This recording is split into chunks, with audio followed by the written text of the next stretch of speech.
wherever you may be joining us from. Welcome to another edition of the Digital Download, which is the longest running weekly business talk show on LinkedIn, now syndicated on something.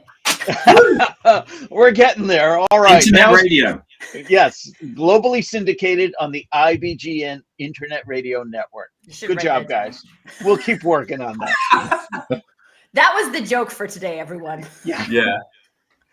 Today, we're talking about the benefits of personality profiling in the workplace.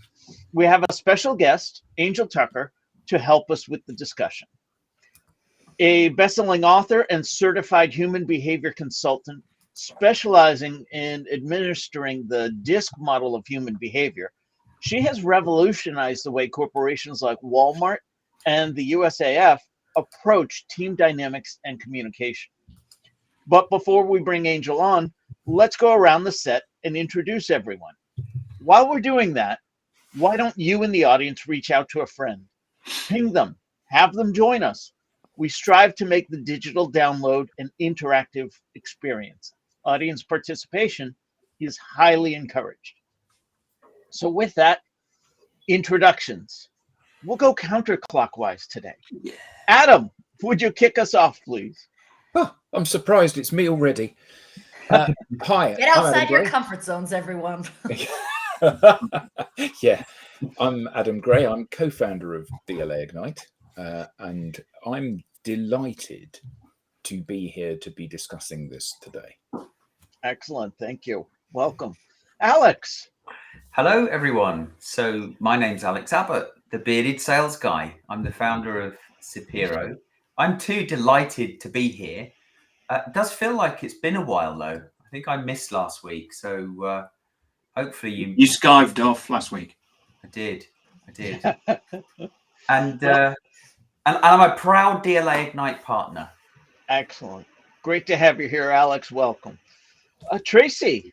Hello, everyone. I am glad to be back. I am Tracy Borison. Hello, Beth. Of TLB Coaching and Events, also a proud DLA Ignite partner. And I too am delighted. Are we just all going to be delighted today? We could be delighted. Although I will also say I tend to be the devil's advocate when it comes to personality assessments. So I am excited to get some of my questions answered today. All right. Nice. Thanks for the heads up. Tim. Welcome. Hello, everybody. I'm Tim Hughes. I'm the CEO and co-founder of DLA Ignite, and I'm famous for writing the book Social Selling Techniques to Influence Buyers and Changemakers. And Beth Alexander put up a note saying, hello, everyone. I actually have a selfie with Beth. I was very lucky enough she allowed me to take a selfie with her. Wow. Fantastic. Yeah, that was on a flying visit to Aberdeen, wasn't it? It was, yes. Excellent. Well, thanks for being here. And Beth, thank you for being here too. Myself, I am Rob Durant. I am the founder of Flywheel Results. I will continue with the theme of delight. I am delighted to be here. I too am a proud DLA Ignite partner. And unlike Tim, I am not famous for writing anything. Yet. Yes. Yet. All right. So, as I said, this week on the Digital Download, we'll speak with Angel Tucker. With nearly 3 decades in the industry, Angel will share with us actionable guidance on how to leverage personality insights for tangible business outcomes. Let's bring her on. Hey, Angel. Welcome, Good morning and welcome. Thank you.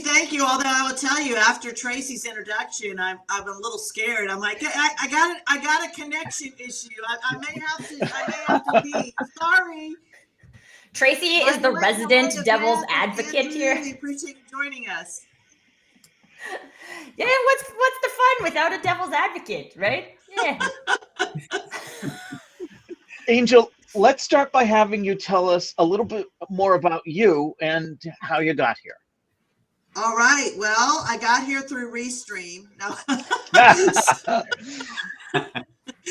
No, so I've been an expert personality profiler for about 30 years, and I like to say that the profession found me. It's kind of interesting how it happened, but many years ago, when I was 19, I joined a group called Amway, which we've probably already heard of, and I never did anything with it, but part of their system was to listen to these cassette tapes, okay? So that tells you how long ago it was. Do you guys know what cassette tapes are? Right? I think we're all old enough to know what cassette tapes are. So anyway, I was listening to some of those about personality types, and it was by somebody that uses a different system than me, but it was very entertaining and very enlightening. And so I read some of her books, and then I had to go to a summer camp with a bunch of teenagers. I just got cassette tape. Did you also need one of those when you've got a cassette tape? You do. What is that, Alex? Sorry to butt in, Angel. I wish I had a pencil in front of me. Thank you. And if you don't know what we're talking about, you're too young to watch this show. If you don't know the connection between a cassette tape and one of those pens or pencils, you are far older than us. Yeah. Or Oh the my missing goodness. generation, because I feel like the millennials are very responsible in teaching our children these things. Oh my goodness, that is so funny. Okay, so anyway, back to my story. I had to go to a teen camp for the summer, and I was a youth director. And when I got there, they called a meeting with all the youth directors, and they said, oh, by the way, you get to teach a class every day for an hour, and we have no materials or resources for you whatsoever. So just keep the kids busy, right? And luckily, I think quick on my feet. And I'm like, well, I just learned about this personality stuff, so I'm just going to talk to the teenagers about this. And I will tell you, Rob, they got it quicker than any adult to this day I've ever taught. They're like, that's why my dad buys 3 pairs of shoes and rotates them so they wear evenly. And, you know, I just saw like how even knowing the tiny bit I knew could positively impact people's dynamics of their communication, their relationships with other people. So at that point, I didn't know how I was going to do it, but I'm like, somehow this will be a part of what I do. And it's just kind of transitioned to that over the last 30 years. Oh, that's fantastic. I wanted to take a brief moment to say good morning and hello to Andrew Slesser. We all wave because we know Andrew waves back, although we can't see him. And Andrew asks, is that Andrew? a TDK tape or Memorex? It's a TDK one, Andrew. Yeah. Brilliant. That was epic. I wish we could say we planned that, but it was not planned. Yeah. You'll find nothing's planned on this show. No, Yeah. not really. That's what makes it fun. Yeah. There we go. I ordered, while we're talking about that tape, I ordered, I'm trying to find a way, I need to find a way of converting it into MP3 because it's an interview of me. It's me interviewing somebody before my voice broke. It was for my history project. And I'm going, dear Mr. So-and-so, did you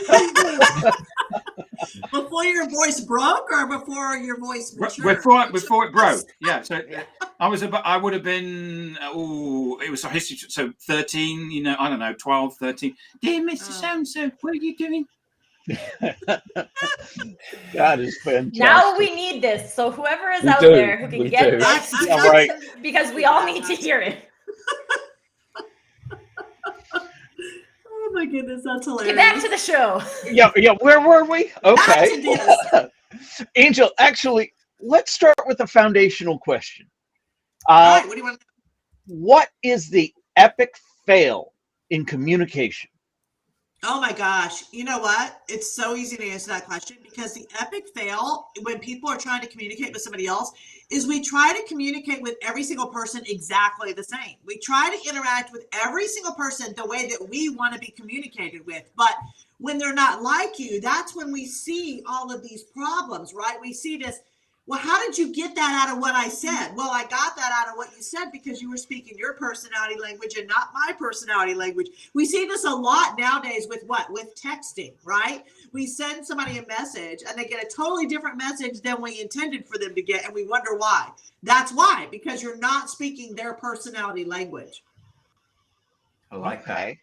Simple. You know what is interesting? I'm just gonna like add a little to this and not be devil's advocate because I agree with this. That like from a like online communications perspective and also from a marketing perspective, this is something that people very rarely take into consideration, and that there's a group of people who might be able to interpret it the way you're putting it out there, but that is very heavily based on other profile related stuff and very less based on demographics, which is what a lot of people target marketing types of things on. Right. Yeah. Companies that are smart, that I wish I had some magazine examples in front of me, because companies that are smart use words on the cover of their magazine that appeal to their major market. And what happens is your eye is attracted to those words. You don't even realize this is happening. It's all subconscious, but your eye goes to the word for your personality type. So if I were to have in front of me a Sports Illustrated magazine versus a computer magazine, the words on the cover of those are different because they're different major markets. And so the words on the cover of the Sports Illustrated magazine are going to emphasize status and prestige, where the words on the, I'm just waiting for Tim to hold up these two magazines, by the way, since he hasn't set tape.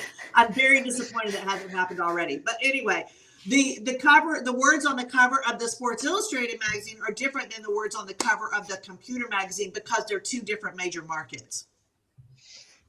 Can you tell us a little bit about DISC and how that helps us address that epic fail?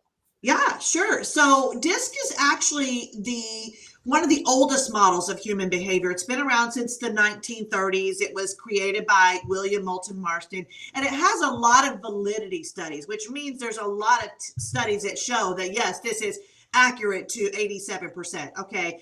And so that's why I like using it, first of all, because it's got the most validity studies. Secondly, it's the easiest to use to be able to talk to somebody else about for a brief period of time and then understand it enough to actually use it. Okay. So I just saw somebody mention MBTI, which is another assessment model earlier. I think it was Beth. And that's a great model, and it's loved by engineers. Okay. It's loved by people who love knowledge. It's just not user friendly, right? You can't talk to somebody about MBTI for 5 minutes and then go, oh, I get it. Now I can go tell somebody else. So that's what I love about DISC. So since it's been around so long, any system that you see that breaks down to 4 is actually DISC. It's just people taking it and calling it whatever they want to call it. So you've got numbers, you've got colors, you've got symbols, you've got words, you've got animals. And so all of them are actually DISC. So can I just pick up Derek E. Weeks? There's 2 comments. First of all, he asks a question. Just play the tape on Zoom meeting, then download the MP3 of that recording. I haven't got any way of actually playing the cassette, which is I'm thinking about buying Amazon, a cassette recorder. they sell them on Cassette Amazon. player. The other thing about Derek is he's actually he's famous, and he's famous for writing this book, which 2 of us have got. Oh, geez. So for those that are listening on internet radio, that makes great audio. What's the book? So Derek has just written and launched a book called Unfair Mindshare. Sorry about this, Angel. It's a CMO's guide to community-led marketing in a product-led world. So Derek, thank you for joining in. His other comment that I wanted to read out is, I've shared personality test insights across my team in the US. Most people enjoy seeing them and sharing the results. Some don't want to. I'm curious of how receptive people are in different countries, e.g. France, Germany, Italy, Japan, India, and any experience with cross-cultural sharing of the models and results. Love it. Love it. That's a great question. So actually, it's not a cultural thing. It's a personality thing. So the ones that typically resist taking assessments are your high C, and I know we haven't even gotten into the letters yet, but C is you're very analytical, you're 4-level deep thinker. Okay. So these are the people that are very skeptical in nature. So a lot of times they'll resist taking an assessment because they're afraid that we're trying to label them or we're trying to pigeonhole them. And actually assessments are quite the opposite of that. Okay. In fact, I tell people you actually contain all 4 of these letters to some degree, but every single person has their own unique blend of those letters. Okay. And so the goal here is not to label anybody or pigeonhole you. The goal is to help you understand dominant personality types of people so you can best predict how they need you to interact with them to create what I call win-win situations. And that's really what it's all about. It's about almost like being multilingual, talking about different countries. It's about being multilingual and personality types. So my goal when I go in and train people is I want you to be able to effectively speak to a D, an I, an S, and a C and know the difference between those. And so it's really, more of a personality thing versus a cultural thing. Now, I will say the culture in which you were raised is one of the three factors that can kind of shape and mold and form who you are as a person. Yeah. So I have a question. Before we go too down the road, I apologize, Alex, but we've alluded to the letters a couple of times now. Yeah. Can we break that down for the audience? And then, Alex, I'll have Okay. you pick up where you were going to ask. Yeah, sure. So the letter D stands for dominant. So if you've ever heard somebody say, I'm a type A, that is the letter D. These are the go-getters. They like things done their way. They like to be in charge. They need to constantly be doing stuff. They need organized chaos in their life. Okay. Was that Rob just then? Was he demonstrating a D? Yeah. Yep, exactly. He's like, listen, people, get back to why we're here. Okay. So the letter I stands for inspiring. This is the person that lights up the room just by walking in it. These are your people who never meet a stranger. They're motivated by being with people. They're very interactive. They're outgoing personality types. Tracy. Yeah. Exactly. And then you have your S. Okay. So this is your think Mother Teresa, think Kumbaya. Okay. This is your peacemaker. These are the people that are great with building relationships. They're more reserved, but they're still motivated by people like the I types. Okay. So they like to build relationships. And then the C is your cautious. We mentioned this earlier. Your analytical, any scientist, engineer, professor you've ever met was probably a C personality. They love 4-level deep learning. Got it. Thank you. Alex. Thank you very much, Rob. So back to the language of one's personality and thinking specifically about salespeople.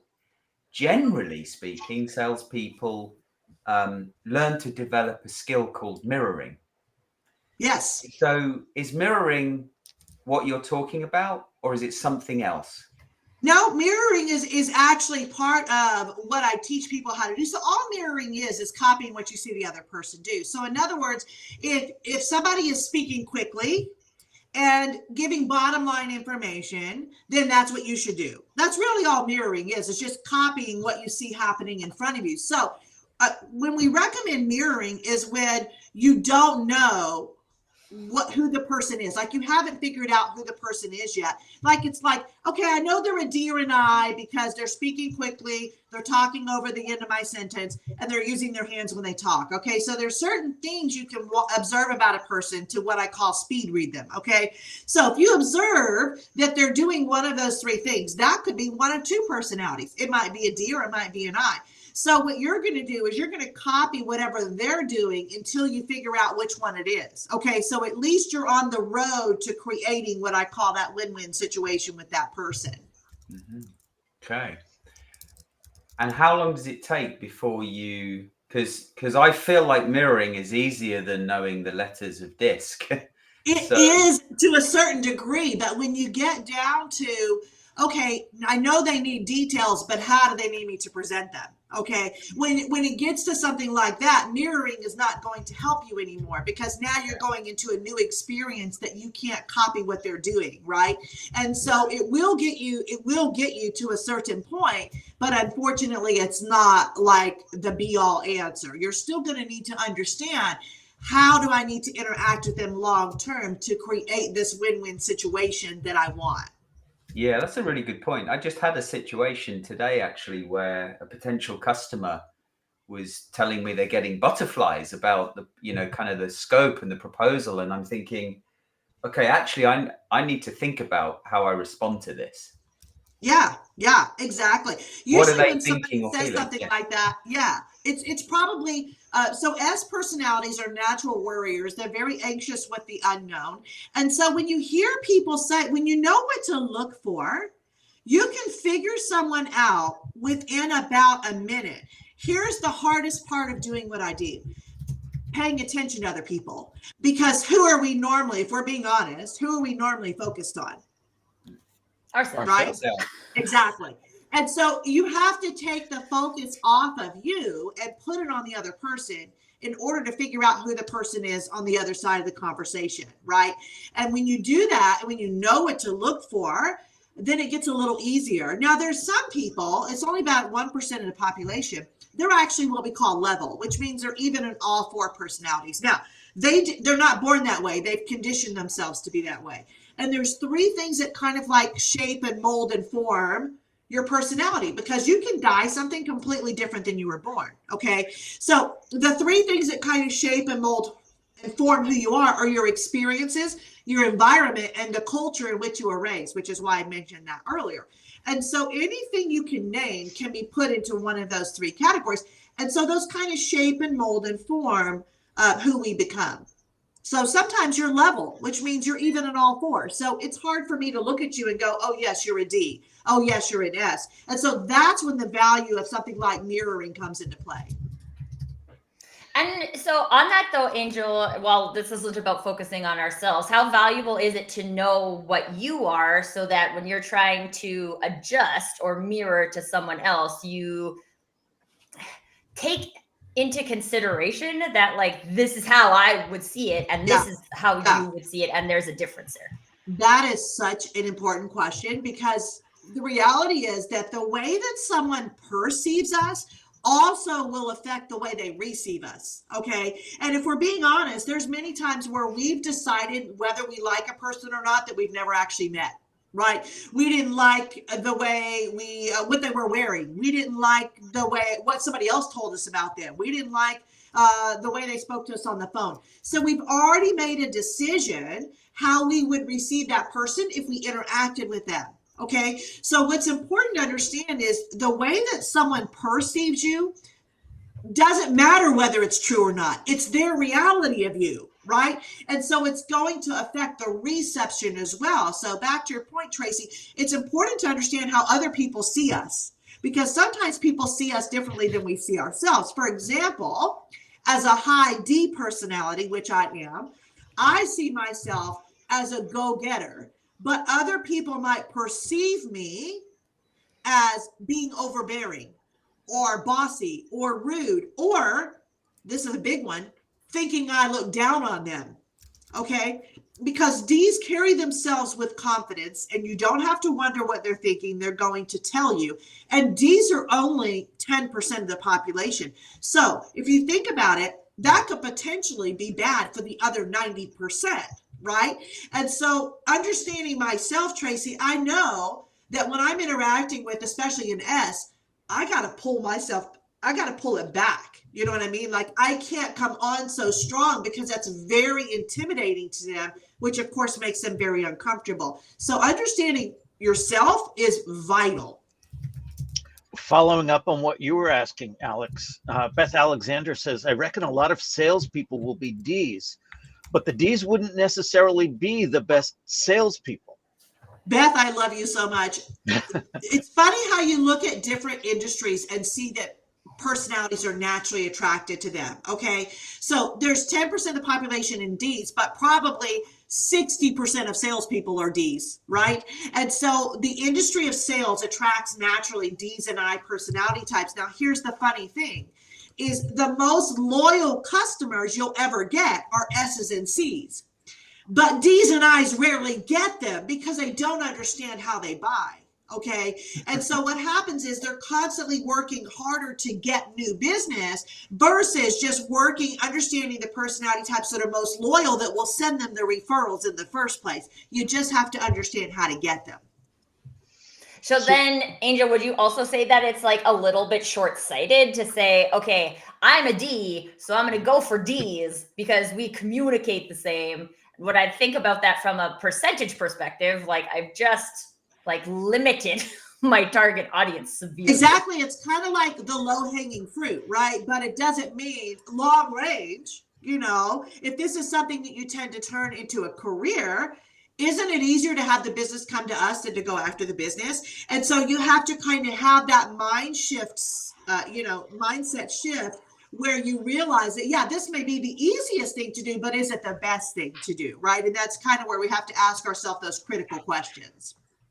So is it realistic to divide the entire population into 4 major personality types? Because you know, This when I is look the around, problem I generally have with personality. Yeah, and you so know, this is where you're getting back to, oh, you're just labeling, oh, everybody who's a D, you're exactly alike. Remember, you're a blend of all 4, okay? I will tell you, Adam, that it's better than guessing, okay? And absolutely, so, absolutely. yeah. But Yeah. it's just And that, so you know, that's where everybody here is complex, Yeah. and you know, and there are elements that if you were to say Rob's a D, yeah, and he is in some ways, but equally he's completely un-D-like in other ways. And whenever I've looked at these personality tests, I've always kind of found that they come back and depending on how you answer the questions, you know, if it's one that you fill out yourself, depending on how you answer the questions, because you well, yeah, I'm a bit of this, and I'm a bit of this, and I'm a bit of this, and you I don't know. I just find it really difficult to apply this kind of framework to individuals. Yeah, and I'll tell you, and that's why it's only 87% accurate, because exactly what you just said, the way you answer the question, right? Because sometimes people say, oh, well, people tell me I'm this, so I'll make that selection. Or I wish I had a bit more of this, so I'll make that selection. Or, you know, I can be this if I try, so I'll choose that. So when you do an assessment, one of the things we tell you is don't take too long to do it. Your answers need to be instinctive, right? You need to pick the one that you're 51% of the time, that's what you are all the time, right? And so, but there are situations, Adam, where let's say I'm a very bottom line person, which I am, but when it comes to this one situation, I want details, okay? Which is unlike my natural D or I type. And that's why I say we contain all 4. So it's important for people to understand that, yes, you can tell what someone's dominant personality is, but you also have to understand the importance of paying attention and seeing that, yes, okay, yeah, I know their bottom line. So why are they asking me for details in this situation? Because in that situation, another letter takes over. And that's what you need to mirror at that time, going back to what you were saying earlier, right? Because we all have all 4 personality types in us. We all have a little thing we do. Let me give you an example. My husband is an SI personality. Now, SIs are very laid back, they're very easygoing. He's retired military. So when he was active duty, we moved 12 times in 15 years. Okay. My husband could live out of boxes until the next time we moved, as long as the bed was made. Now, making the bed is a C thing, okay? Because C's like structure, they like organization. So as long as the bed is made, he is just fine. All right. So in fact, when we first got married, he used to make the bed around me. Okay. I'm still in the bed and I can feel him, you know, tucking in the sheets and making the bed around me. Now, I don't make the bed because I'm a D. It's a waste of time. I'm going to get right back in it again at the end of the day. But that was his C thing. Okay. So we all have a thing that we do. So Adam, what I'm telling you is there's no absolutes. Okay. Yes, we can understand where to start, what road to go down to create this win-win situation. But we have to understand that you can't pigeonhole people. You can't say, oh, you're all D. Oh, you're all I. It just gives you a place to start creating those win-win interactions that we want with other people. We have some comments from the audience I want to get to. Jan Compton says, the C in me really wants to know how the 87% accuracy was calculated. And Beth Alexander says, me too. I'll leave it to them to do their research, those C's. They can go out and investigate on their own. I wanted to get to this comment, this question. Oh, I love it. Derek Weeks asks, I feel like some folks have one personality at work and another personality in their personal lives. Is that common? That is a great question. Okay, so here's what happens. We stay our first personality letter until one of two things occurs. Okay, one, our first letter is satisfied. So let me give you an example. I'm a DI. I will stay a D until one of two things happens. One, my D is satisfied. So let's say that we've planned to go out for fondue this Thursday. We're having a ladies' night. I've known about this for weeks. I'm looking forward to it. As long as I get all of my D stuff done, and I get my bonus task done, by the way, because Ds always have a bonus task. As long as I get all that stuff done, I can jump to my I and have fun guilt-free, okay? Because my D is satisfied. The other situation that would cause that is if my D isn't working for me. Okay. And this usually happens subconsciously. If I'm in a situation where my D isn't getting the deal, let's say I'm a salesperson and my D is not getting me the deal, then what will happen is, without me even realizing this, I'll jump to my I because my D didn't work, you see? So I'll jump to my I and I'll start telling jokes. I'll start livening up the room. I'll try to shift the mood with my I personality because my D wasn't successful. And so this is why we're different with our kids than we are with our friends. We're different at work than we are at home. Usually it's out of necessity because the first letter isn't going to work in that situation, or the first letter is happy, so we can go to the second letter. So that's why that occurs. Would you also say, Angel, that there are times where people have been conditioned out of their primary letter? Yeah. So remember we talked about the three things that kind of shape and mold and form who you are: your experiences, your environment, and your culture. So for example, there are many cultures where it's not acceptable for the female to be dominant. Okay. And so maybe you have a female that was born a D, but her entire life, Tracy, she's been told children are to be seen, not heard. Only speak when you're spoken to. Sit down and shut up. When you're told those things long enough, the conditioning is going to make that letter go down. And then by default, what's going to happen? Another letter is going to go above that. So yeah, great question. Because I think I've seen this happen specifically in work environments, to answer Derek's question as well, is that I call it corporate trauma. Right? You work for a specific person or in a specific culture in an organization. And so maybe that culture deprioritizes the value of a C. So now you're trying to be more of a I because you think you should in order to get where you're trying to go in your career. And that may or not be happening at home because you have a completely different environment there. Exactly. And interestingly enough, you just reminded me of something that is kind of an interesting tidbit. The majority of the population are introverts, are more reserved, but they feel pressured to be extroverts. Okay. And so you'll see a lot of people who you may think they're an extrovert when really they're not at all. In fact, I have a friend, he's got like 3 million followers on social media, but he's an introvert. Okay. But he has to be an extrovert because that's what people expect of him in what he does. Right. And so, yeah, just interesting point based on what you said. I have that conversation with people all the time because I do think for a long time, especially in the work world, we've been convinced that to get to the high levels, you have to be an extrovert. So if you're an introvert by nature, you have to adjust who you are to achieve that, which I think is completely bunk, but yeah. Yeah, but introverts want to follow people too. And sometimes they like to follow introverts. Right. So Angel, just so you know, last week we had a comedian on. And it was a very good session. And Mark Harrison spent the whole time telling jokes in the chat. The thing is, he's doing it again this week. He's just looking for a platform to tell jokes. Yes. So we've got. He said personality test I completed recently said, tell us a little something about yourself. My response was, I'd rather not. I really want the job. I like the next one though. And I was recently asked, how well do you perform under pressure? And my response was not bad things, but I do a great Bohemian Rhapsody. Love it. Love it. Oh my Thank you, goodness. Mark. That is so funny. So yeah, and it's funny how certain professions attract certain personality types. So if I'm doing a session for salespeople, it's going to be mainly D's and I's. But if I'm doing a session for administrators or accountants, you know, now it's going to shift over to the S and the C's. But speaking about comedians are normally a D or an I, and the way you tell is by their type of humor. Okay, if they're actually funny, they're an I.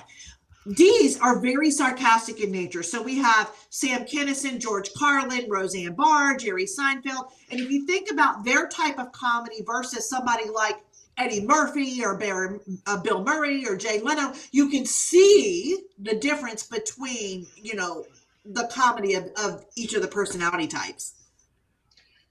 So, Angel, when we were preparing for this call, you had talked to me about someone being under control or out of control.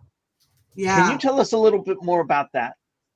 Yeah, so personalities are different depending on whether they're under control or out of control, right? And so we actually have, whenever I do come in and do a speaking engagement for companies, it's something I really like to address. One, so they know what to look for, right? Like if this personality is exhibiting these behaviors, this is not normal for them. And so now we need to sit down and have a conversation. And so it's important to know what the under control versus the out of control is for each of the types. So you kind of know what to expect. I can guarantee if you've ever had a conversation with an out of control D, it was not pleasant, right? And then going back to something Stacy said earlier about self-awareness, it's important kind of for us to look at this list and do a little self-evaluation and say, oh yeah, I'm some of these words right now, and this is something I need to work on. So what are the practical steps to applying personality profiling within an organization? Well, what you want to do is you don't just want to have a DISC class. You want to actually have a DISC culture within your organization. And the companies that I work with have kind of made this their language. It's like their universal language. And the benefit of that is they can pick up the phone. You know, if I'm in sales and I say, hey, I'm sending you a client, he's an I, that's all I have to say. And now that person knows how to probably interact with them to create that win-win situation. So what does that do? It makes me look good, because I sent them to somebody who knew how to work with them. It makes the salesperson look good because they knew how to meet the needs they haven't even told them they have. And then the customer walks away happy, which means what? They're going to tell other people, right? And so, you know, when you create this culture, which is very easy to do by taking a few steps in your organization, then you benefit from DISC. Just having a DISC class, it's great information, but if you don't apply it, it's not going to do you any good. So our goal is always to kind of take it one step further and put it into action when I go into a company. Okay, I know Angel has to leave, but I have a very quick question associated with that, because I've been part of organizations where they like try to layer a whole bunch of the like personality assessments, and we have Clifton strengths, and we have DISC, and we have this, and we have that, and like I feel like at that point, then it becomes very difficult to use because I don't have an internal language. So yeah, whether or not it's DISC, would you recommend? Yeah, that's one of the things I just wanted to, because I think that's something that I've had people be like, oh, I'm a 3 and an 8 in the Enneagram, and I'm a this over here, and I'm So is that user friendly? That goes back to what we were saying earlier. DISC is so user friendly. You know, I started with choleric, sanguine, phlegmatic, melancholy. It's a lot easier for me to say I'm a DI than to say I'm a choleric, sanguine, right? And so that's what I love about DISC, is it's simplified, you know, and it's user friendly. I love information, but if it doesn't do you any good, what was the point, right?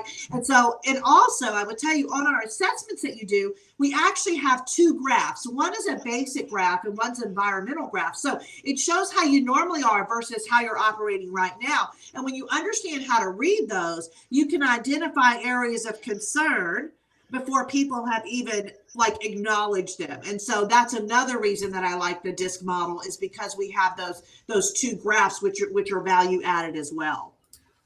Before we let you go, you mentioned 10% are Ds. Do you have the breakdown on the others?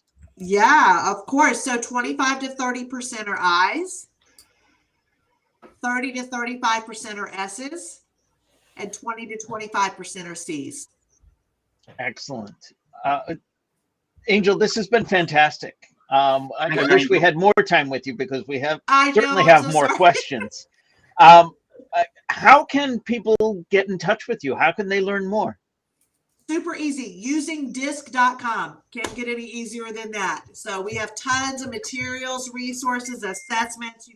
There's a contact me page in there if you're interested in me coming and doing some training with your organization, either virtually or in person. So I'd love to have some people reach out. Excellent. Well, thank you so much for being a part of today's show. Thank We you, are going Angel. to continue for a little bit longer, but I know you needed to get going. So Yeah, I got to get the kids off to school. It's like 6:40 in the morning here in California. well, we really appreciate you being here today. Thank you so much. Thank you. Thank You you. bet. Thanks, Angel. Take care. Thank you so much for having me. So, Wow. As Andrew Angel Slessor- leaves, we have a question. Yeah, so Andrew Slessor, I think it's worth putting up his comment. He said, I was recently asked to describe myself in 3 words. My answer, lazy. All right. But yeah, well, as Tracy said, not Stacy, as Tracy said, we have a Be question. surprised how often I get that. I'm Yeah. just straight. Owen Davis asks, how does stress impact personality types? So I am no expert in this field, but I do actually teach a class that was based on the foundations of DISC. And as Angel was telling us, we are all at some point each of those personality types. I would dare to say, going back to the answer she gave, where if your primary is solved, then you move on to your secondary. Stress may impact what suddenly becomes primary. I like to tell my students, I give an assessment much like this. I say, before I even give you this test, I could have manipulated your answers to get the result that I wanted. What do you mean? I could give you any one of 3 scenarios. I could have given you, but the scenario I gave you was, hey, let's do this. We're going to have some fun today. And don't overthink your answers. Instead, I could have given you this test and said, this is critically important. This is going to impact your grade. You would have answered some of these questions differently. I could have instead said, thanks for coming in for this job interview. But what we're going to do before you sit down and interview with anyone is we're going to have you take this personality assessment. Now you're going to answer based on what you think I want to get that job. Or I could have said, hey, let's put you in a situation where 5 years from now, the business you started today is highly successful. You are the CEO leading 300 people in your organization, which is great, except that all 300 of them are coming to you for answers about everything. You're going to put your D hat on there. You're going to have to make decisions and be abrupt and so on. So I would contend that stress would make it just as contextually relevant to how you not so much answer the questions, but how you behave in that moment. I think an interesting add-on to that, Rob, is also that I think the power is in asking this question.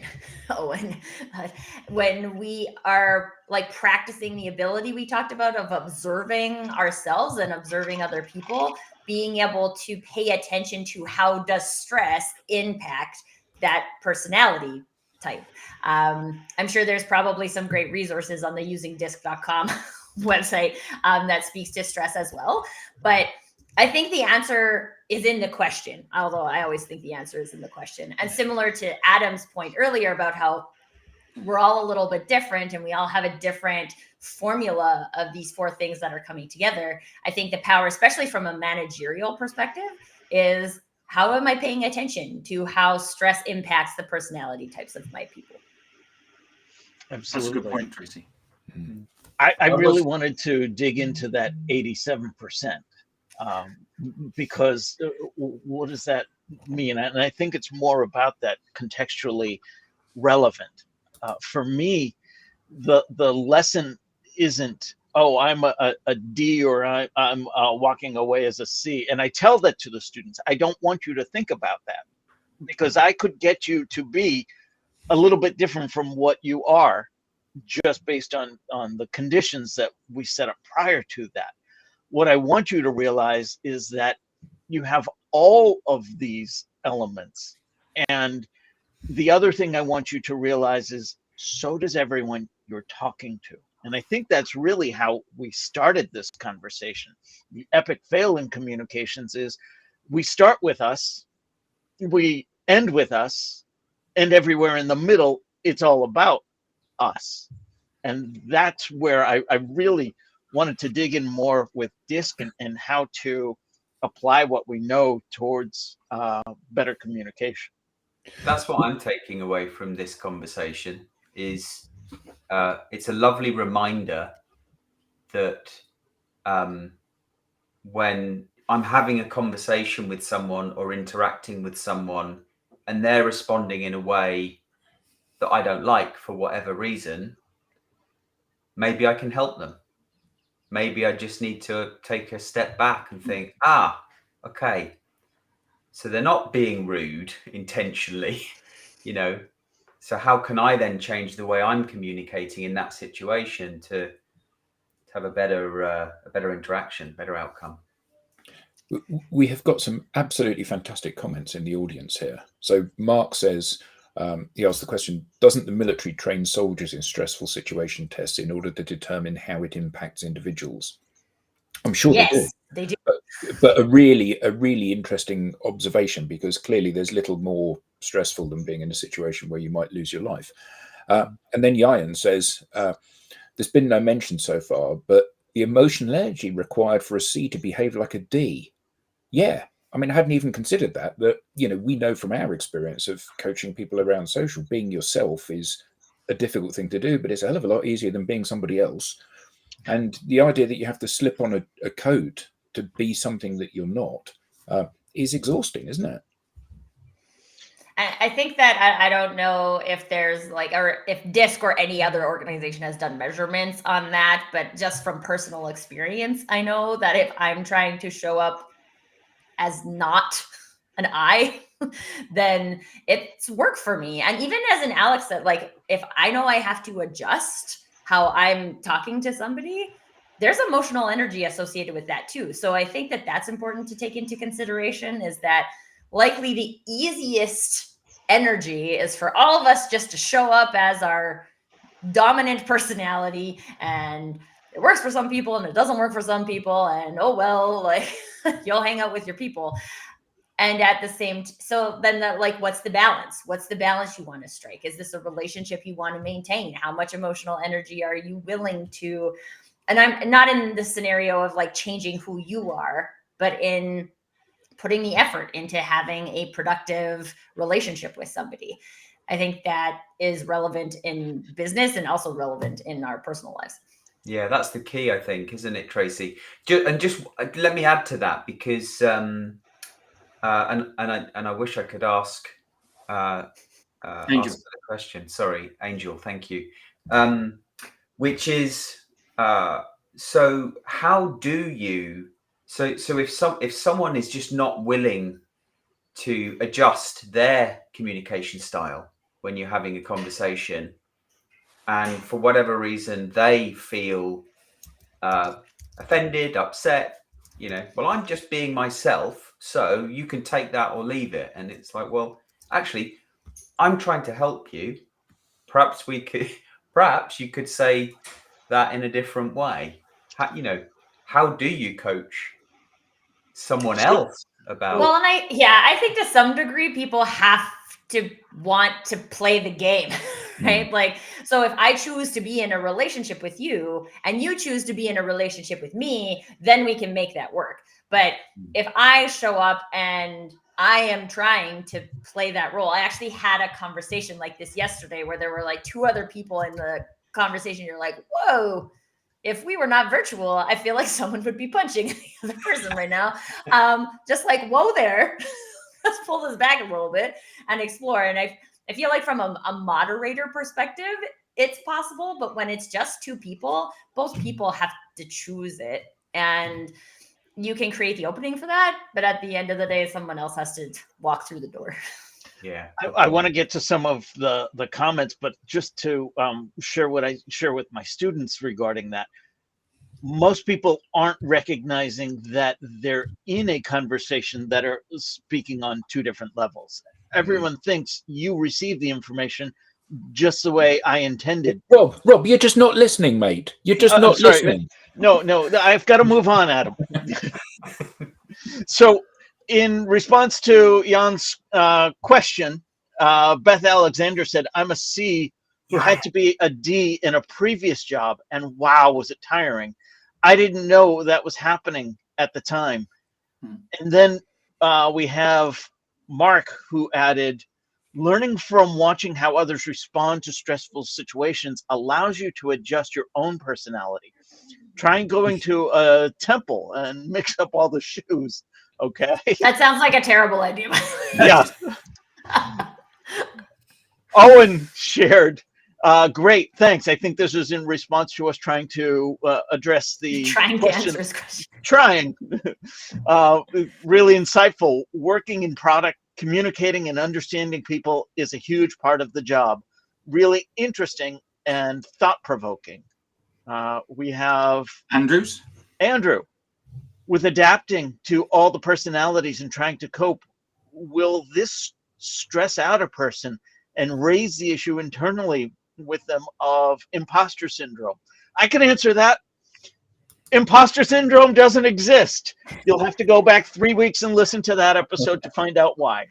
Also, can I share my definition? Because I don't know if I have on the show. So long as you're trying to be someone else, you'll feel like an imposter because you are. There you go. Other comments? Well, now we're just peeking in on a one-to-one conversation, aren't we? Jan's responding back to Beth. For me, that's the benefit of knowing a little bit about these tests. We recognize when we're not being our default self and burning all our matches. I would agree with that completely.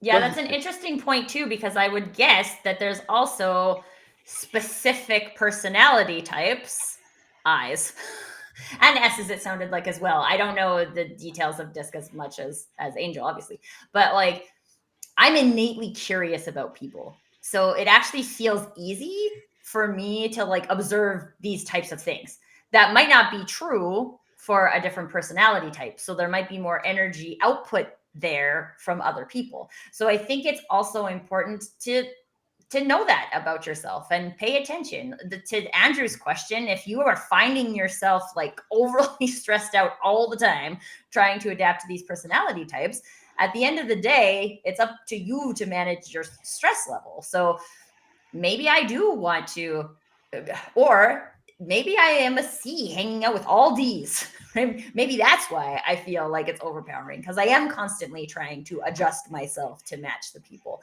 Maybe I could bring some more Cs into my community. That makes it feel a little bit easier, so I don't have to adjust as much with those people. Again, I think the answer's in the question. So that reminds me of the takeaway I try and leave my students with. In the moment, none of us really remember very well that the person we're talking with is most likely not receiving information in the same way that we receive information.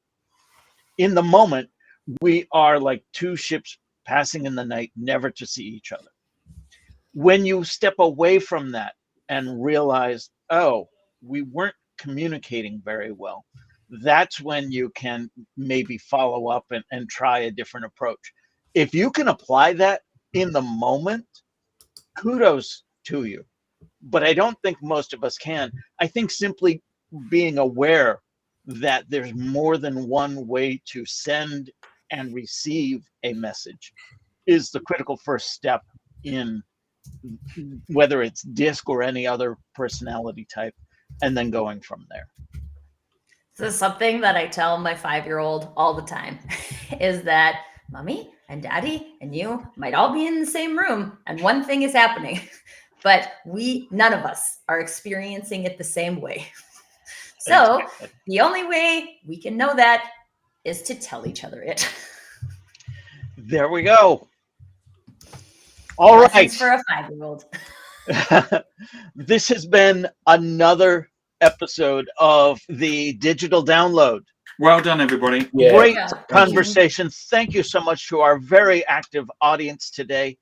If you have something to say, if you want to be a guest on the show, we want to hear from you.